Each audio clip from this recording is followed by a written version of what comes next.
ba yanzu da iyalinmu da komai a cikin gidan nan kawai ka ringa shigowa gante ɗaya ƙato da kai katon zindiki da kai karɗe shigo mana gidan. Wallahi sai kun bar gidan nan. Kuma ai koyar gidan nan ana bala'i. Za mu gani, za mu gani. Haka da ka ba abin da za ku gaya mana. Ashe duk munafukai ne kuma duk. Kuma zan ɗauko mazajen naku a gaban ku zan tattaka su tumu da su.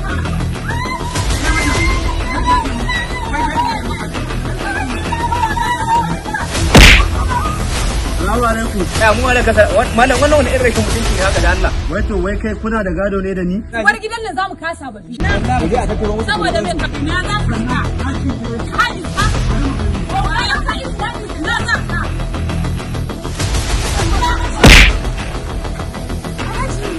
Allah ya taimaka mai gidan hayan nan ya mutu. Daga yau wannan gida zan mallakin mu ne da mata. Ban taɓa sanin baka da hankali ba.